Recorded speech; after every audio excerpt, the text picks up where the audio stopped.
primeira ideia que eu gostaria de passar aos senhores e às senhoras é a seguinte, ó. Nós não estamos falando de um código das relações de consumo, que trata como iguais aquele que vende, que presta serviço, com aquele que consome. Nós estamos tratando de um código que vem defender o consumidor. É uma legislação que tem lá, especificamente, ela vem fazer essa defesa, não vem integrar relações de consumo, entendeu o legislador em determinado momento que deveria proteger o consumidor. E aí especifica isso. A ideia do surgimento do Código do Consumidor, ela vem de uma questão jurídico-filosófica, vamos dizer assim. A partir do liberalismo, eu vou tentar sintetizar isso, e vou tentar não usar o juridiquês, não usar aquela linguagem jurídica, que eu combato muito essa linguagem, mas esses dias fiquei muito decepcionado comigo mesmo. Estava conversando com a minha mulher, que está aqui, a Roxana, e estava dizendo que combatia isso e tal, e me sentindo, né, um arauto disso. Aí ela me disse, olha, mas às vezes fala algumas coisas que eu não entendo nada. Deu para ouvir o meu ego desabando. Mas a ideia é a seguinte, as partes eram tratadas em contratos como iguais. A partir do liberalismo e tal, fim da Revolução Francesa, deixou de ter nobreza, clero, passaram a ser todos cidadãos. Se todos são cidadãos, todos podem contratar. Todos podem contratar em igualdade de condições. Essa visão gerou umas distorções muito grandes, especialmente na área do direito do trabalho. Por quê? Porque aí se tinha na Inglaterra, precisou na Inglaterra, por exemplo, uma lei onde crianças de menos de 12 anos não pudessem trabalhar em fábrica. Na Alemanha, lei onde crianças de 9 anos não pudessem trabalhar mais do que 12 horas. Então foram se gerando esses absurdos, essas distorções. Aí então se entendeu lá que precisava proteger o trabalho, ou seja, que as partes não eram tão iguais assim. Então a legislação começou a ter que proteger algumas partes. Na esteira disso que veio o nosso Código de Defesa do Consumidor, certo? Ele tem um fundamento constitucional, já na Constituição de 88, que dizia que o Estado ia promover a defesa do consumidor. Aqui de novo não se diz que o Estado vai regularizar, vai regulamentar as relações de consumo, não, ele vai defender o consumidor. Defesa do consumidor como um dos princípios da ordem econômica. E ele, curiosamente, ele, consumidor, é o único agente incluído no rol dos direitos fundamentais na nossa Constituição. Aqui no ato das disposições constitucionais transitórias, o Congresso, se diz que o Congresso em 120 dias faria uma legislação.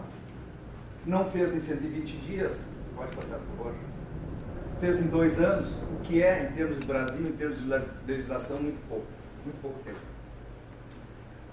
Volta, por favor. Obrigado. Então, eu digo que esse artigo 1º, doutora Suzana, doutor Josué, meus colegas que estão aí prestigiando, eu digo que esse é o carteiraço mais bonito do direito brasileiro. Já no artigo 1º, o Código diz o seguinte: estabelece normas de proteção e defesa ao consumidor, ou seja, eu vim proteger o consumidor. Eu não vim tratar todo mundo como igual. Eu vim proteger o consumidor. Essas regras são de ordem pública. O que isso quer dizer? Se as partes fizerem algum acordo abrindo mão desses direitos, não vale. Não vale. Se o sujeito for lá no estabelecimento de vocês e disser, olha, eu não quero ser tratado como consumidor, eu quero ser tratado como igual, está aqui, assinei, firma reconhecida. Não vale. Ou seja, a legislação prevalece. E a base disso é a Constituição, que é a legislação mais alta, a legislação mais forte. Nenhuma norma pode contrariar a Constituição. Se contrariar, não vale. Então, em proteger o consumidor, normas de ordem pública com base constitucional. Então já deixou claro qual era a ideia do Código. Pode passar, por favor. Se diz em direito, né, o conceito que tem, que o Código é um microsistema multidisciplinar. O que tem por trás desse palavrão? É simples. Microsistema por quê? Porque é um sistema que regra só a relação entre fornecedor e consumidor. No caso da compra e venda de produto ou de prestação de serviço. Por isso, microsistema. Só regra isso. Não vai regrar, por exemplo, questões de direito de família. Não vai regrar, por exemplo, questões de propriedade. Por que multidisciplinar? Porque no Código de Defesa do Consumidor nós temos normas de direito administrativo, de direito civil, de processo civil, de direito penal, de processo penal. Além disso, Código de Defesa do Consumidor, trouxe novos conceitos ao direito brasileiro. Nós não tínhamos, por exemplo, o conceito de interesse difuso, interesse individual homogêneo. Temos hoje, no artigo 81, que é difundido para todo o direito do trabalho, do direito civil, do direito penal. Então trouxe também essa inovação. Então se diz que é um microsistema multidisciplinar. A meu juízo, independente da ideia que vem a regrar, me parece que tecnicamente... Desculpa. Tudo bem, grande orgulho Deus. Me parece que tecnicamente é a nossa melhor legislação. Passados já 26 anos, passados 26 anos ainda não interpretado integralmente, não entendido integralmente. Mas toda a legislação que nós temos, pelo menos a que eu conheço, me parece a mais perfeita tecnicamente. Bom, se ele é um microsistema, o que é que ele regra? A relação entre fornecedores e consumidores. Fornecedores de produtos e serviços, consumidores também de produtos e serviços. Por isso, microsistema. Ele só regra essa situação, que parece simples, mas a gente vai ver em seguida, é muito complexa. É muito ampla, é muito complexa. Às vezes é, inclusive, de difícil definição. Teve um debate muito grande, e se tem ainda, em determinadas situações, para ver quem é o consumidor. Aquela ideia geral, que o senso comum diz consumidor é o que consome, não serve. Nós vamos ver que consumidor é muito mais do que aquele que consome. É aquele que, às vezes, que nunca consumiu e nem quer consumir. Por isso a dificuldade, às vezes, nessa aplicação. Então, quem é o consumidor? Nós temos no artigo 2º a definição. Consumidor, toda pessoa física ou jurídica que adquire ou utiliza produtos como destinatário final. Simples, né? Simples. Mas aí começa a seguinte questão. Em direito, um amigo meu que dizia que é bom da gente se formar em direito, que a gente nunca mais erra, só discorda. Em direito, tudo gera discussão. Aí começou a seguinte discussão, mas para aí, essa história do destinatário final. Quando se fez o código, se tinha uma ideia. O destinatário final é aquele sujeito que vai lá, adquire o produto e consome aquele produto. Em uso próprio. Essa era uma ideia aceita. Mas depois começou a surgir aquela situação. Para aí. Aquele cara que compra, vamos ver um produto caro. Um carro, um sujeito comprou uma Mercedes conversível. Tá? Quem já foi meu aluno Teresiola deve ver que eu tenho uma certa fixação por Mercedes conversível. Mas não é pelo carro, é falta de imaginação para outro exemplo. O sujeito que comprou uma Mercedes conversível, por exemplo, ele vai usar. Então ele é consumidor. Não é? Porque ele é o destinatário final.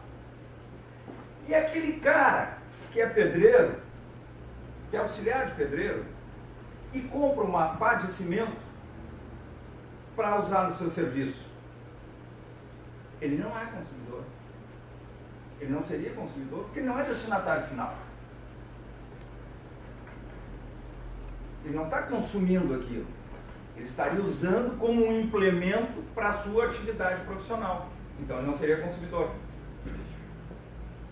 Certo? Essa é a ideia da teoria finalista. A teoria maximalista, então, ela veio e disse, não, para aí. Se o sujeito retirou aquele produto do mercado e utiliza, de certa forma ele é consumidor.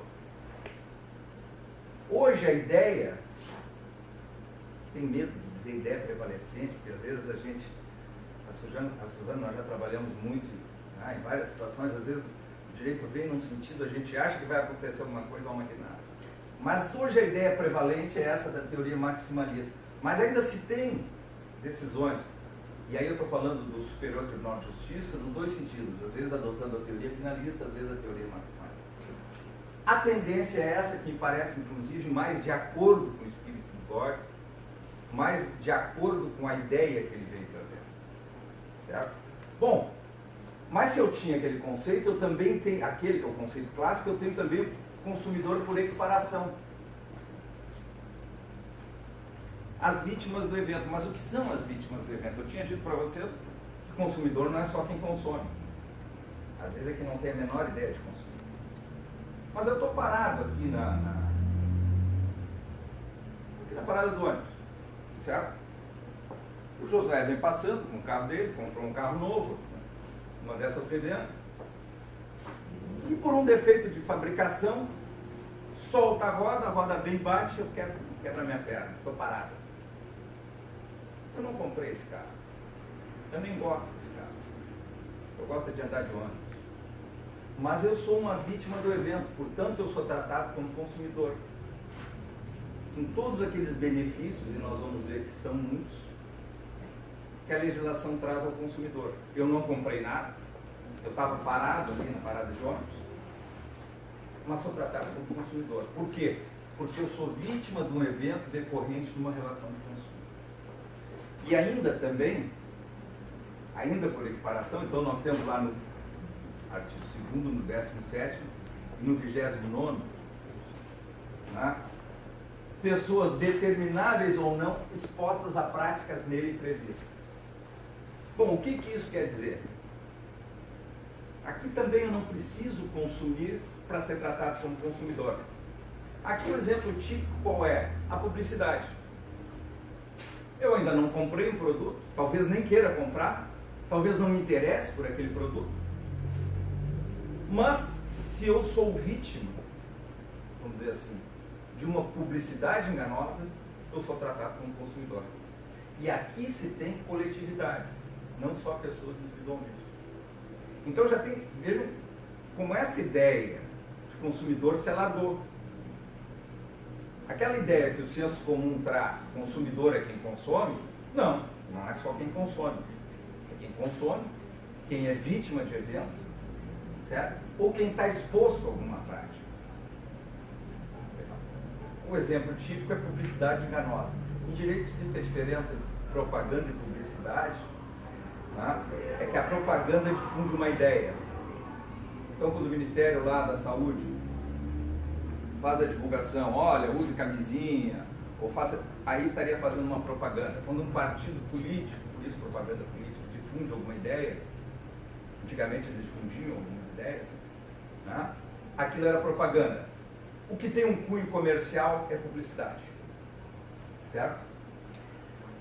Bom, qual a característica essencial do consumidor? Inclusive em algumas obras, em alguns livros, vai se achar que é a hipossuficiência. Ou seja, aquela menor capacidade econômica. Essa também, logo que surgiu o código, foi difundida. Não é. Não é. Por quê? E eu dou esse exemplo em sala de aula. Vamos pensar aí. Quem é o sujeito mais rico do Brasil? Hã? Era o Ayrton Batista, pois é, mas o cara quebrou, terminou com o meu exemplo. Mas vamos lá, o dono da Globo. É o Roberto Linemari, está de férias lá na Bahia e atravessa ali, vai na praia, comprar um jornal. Ele é consumidor. O dono da banquinha lá é o fornecedor. Quem é o hipossuficiente? É o dono da Globo ou é o dono da banca? Então, mas qual é a característica? É a vulnerabilidade. É a vulnerabilidade. Por quê? Porque eu tenho a vulnerabilidade como regra, eu, consumidor, técnico. Vou lá no laboratório do Paulo, certo? E o Paulo me disse que não é esse o exame que eu tenho que fazer. Não, é um outro exame. O que eu entendo disso? Nada. O sujeito vai, às vezes, ao escritório de um advogado e diz, não, ele tem ideia de entrar com uma ação. Não, mas a ação que tem que entrar mesmo é essa outra. Como é que ele vai argumentar agora se não tem aquele conhecimento técnico?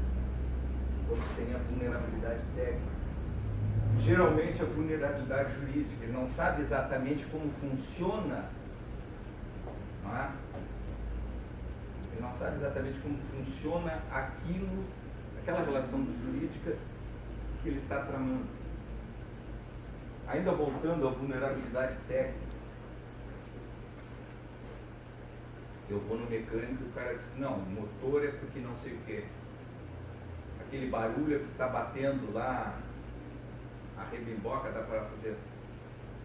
Eu levanto o capô, não entendo nada. Nada, absolutamente. E aquilo para mim é um grande mistério, como é que funciona e faz um carro andar. Como é que eu vou dizer para o cara que não é aquele problema? Que é outro. Então eu tenho uma vulnerabilidade técnica. E às vezes uma vulnerabilidade informacional, ou seja, a decisão que eu vou tomar como consumidor vai depender do nível de informação que eu tiver. Tá? Vou ali na Rose, a Rose disse que tem um produto maravilhoso para o cabelo. Tá? Aí eu digo, poxa, que legal. Vou colocar. No outro dia, o meu cabelo ficou vermelho. Não acontece lá. Não acontece lá, por favor. Tá? Eu sou cliente da casa. Tá? Não vai lá por vingança fazer alguma coisa assim. É só um exemplo. Sem mágoas. Certo? Eu disse, Rose, ficou vermelho. Então, pois é, eu esqueci de te dizer. Essa cor que eu acho que fica legal para ti. Onde é que está a minha vulnerabilidade? Na informação. Então essa é que é a característica do consumidor. Ele é vulnerável. Mesmo que ele tenha melhores condições econômicas, às vezes muito melhor instrução, mas em relação àquele produto, ele tem esses tipos de vulnerabilidade. Bom, então o fornecedor, como nós vimos, aliás, o consumidor, perdão, é um monte. Nós estamos falando quase que do mundo todo. Tá? E o fornecedor? Aí vai dizer, bom, o fornecedor é quem fornece, isso aí é fácil.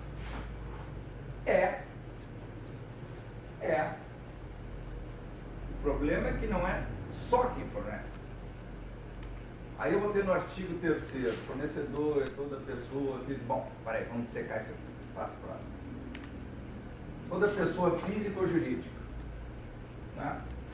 Então, a pessoa física que presta serviço ou vende produto, ou a empresa que presta serviço e vende produto. Pública ou privada? Privada é simples, né? Pública, bom, eu tenho a Corsan, que fornece água. Tem a CE, fornece energia. Nacional e estrangeira. Não interessa se está sediada aqui ou se está sediada fora do país. Se a compra foi feita aqui, ela está sujeita ao Código de Defesa do Consumidor. E o código vai mais longe e fecha o cerco, dizendo assim, ó, e os entes despersonalizados? Quem são os entes despersonalizados?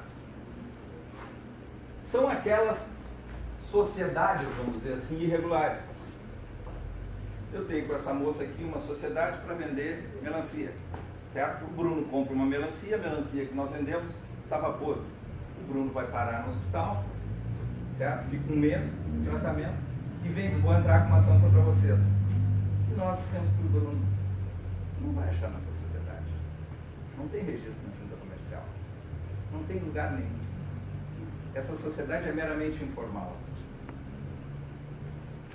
Pois o Código de Defesa do Consumidor fecha o cerco e diz não. Mesmo os entes personalizados juridicamente.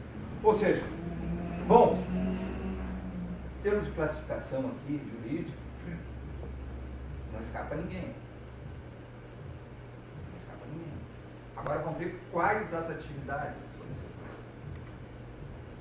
Atividade de produção, montagem, criação, construção, transformação, importação, exportação, distribuição, comercialização de produtos. Eu imagino que aqui, prestação de serviço, podia estar em negrito, eu não coloquei. Imagino que aqui esteja a maioria da planta. Estão aqui hoje. Mas também não me ocorre mais nada sem ser isso.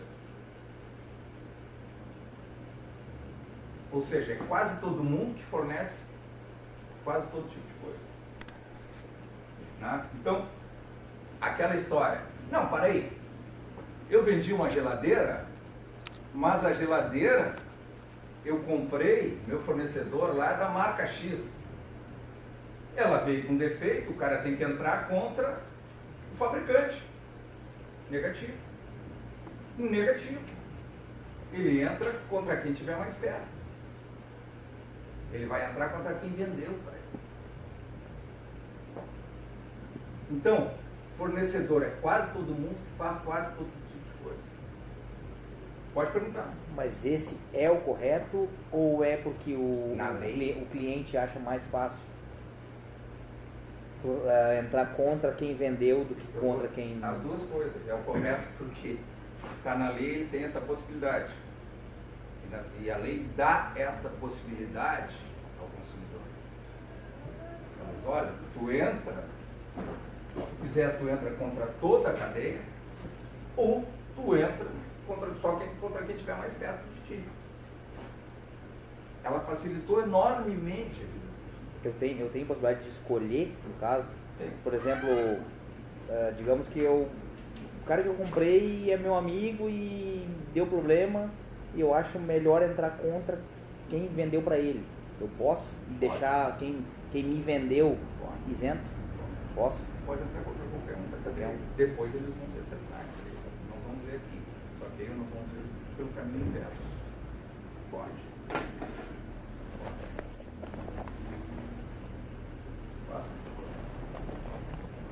Bom, e todos aqueles fornecedores têm responsabilidade civil objetiva e solidária. Vamos lá, o que é a responsabilidade civil?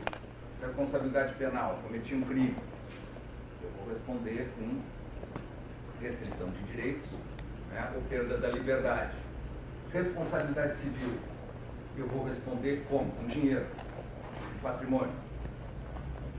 Não estou falando em pena, estou falando em dinheiro. Por que objetiva? Tem no direito, há dois tipos de responsabilidade: objetiva e subjetiva. A subjetiva é quando precisa a culpa do agente. Quando ele agir com imprudência, imperícia, negligência. Ou seja, precisa do dano para ser indenizado. Tá? Precisa de um nexo causal, ou seja, o que quer dizer isso? Que aquele dano seja fruto de uma conduta de alguém e que essa conduta seja culposa. Isso na responsabilidade subjetiva. Aqui na responsabilidade objetiva, eu preciso do quê? Do dano e o nexo causal. Comprei aquela geladeira, ela estava com problema. Passou por 500 testes de qualidade. 4.000 etapas lá. O lojista não sabia desse problema. Não interessa. Não interessa. A cadeia toda, aquela que eu mostrei, vai ter responsabilidade. E responsabilidade aí solidária. O que isso quer dizer? Você está falando, respondendo a tua pergunta. Também aqui tem dois tipos de responsabilidade: subsidiária e solidária. Subsidiária quando é? Primeiro é um devedor principal, depois o devedor secundário, ou seja, eu tenho uma ordem de devedores. Eu tenho que primeiro acionar o devedor principal. Se eu não conseguir aqui, ou aciono todos, mas primeiro o devedor principal. Se o devedor principal não pagar, é que eu vou atrás do segundo devedor. Na responsabilidade solidária, não. Todos devem tudo. Eu posso entrar só contra um deles, que vai me pagar toda a indenização, e depois ele vai se ver com os outros. Então, se eu estou vendendo aquela geladeira lá defeituosa, que a Consul passou para a minha loja, que é a Consul, a Electrolux, sei eu qual é, o meu fornecedor, responsável sou eu. Essa é a má notícia. A boa notícia é que eu tenho possibilidade do direito de regresso. O que é o direito de regresso? Eu vendi aquela refrigerador Consul, estava com defeito, o cara entrou contra a minha loja, ganhou, eu posso acionar a Consul e dizer, olha, vendi o teu produto que estava com defeito, está aqui, tu vai ter que me ressarcir. Mas aí a relação entre fornecedores, o consumidor escolhe qualquer um, ou entra contra a cadeia toda, ou escolhe qualquer um deles. Certo? Eu espero que ninguém saia daqui hoje, certo? Com a ideia de fechar o seu negócio.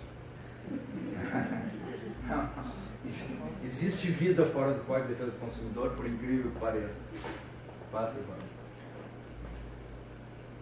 Então aqui, ó, o que eu, fornecedor, posso dizer? Não fui eu que coloquei esse produto no mercado. Você entrou contra a pessoa errada. Raríssimo isso acontecer. Ou, agora sim, esse defeito não existe. Esse defeito que tu está alegando não existe. Não devia contar isso. Não devia contar isso, mas vou contar. Comprei uma vez na sala da casa, aquele negócio rápido na internet, uma parede de ar-condicionado enorme. E o preço me pareceu muito razoável. Comprei um desse salário. Pô, fantástico. No verão, tu liga aquilo ali, gera, sala, tá. Bateu o primeiro frio. Eu disse, pô, não vou em casa almoçar, não vou botar fogo na lareira, então vou ligar o ar-condicionado. Ligou lá, tal, só que não esquentava. E eu tenho, já me disseram até que existe um nome para isso, que seria timidez tecnológica. Eu tenho dificuldade em lidar com o software de bloco. Pô, liguei, o cara instalou, o cara fez. Tá tudo certo. Eu digo, como tudo certo? Não, só tem um problema, só comprou um ar-condicionado só frio. Sério, juro que isso aconteceu. Então imagina, o defeito inexiste. Ia reclamar lá que não esquenta, não pode esquentar. Ou a culpa é exclusiva do consumidor ou de terceiro. Aqui é muito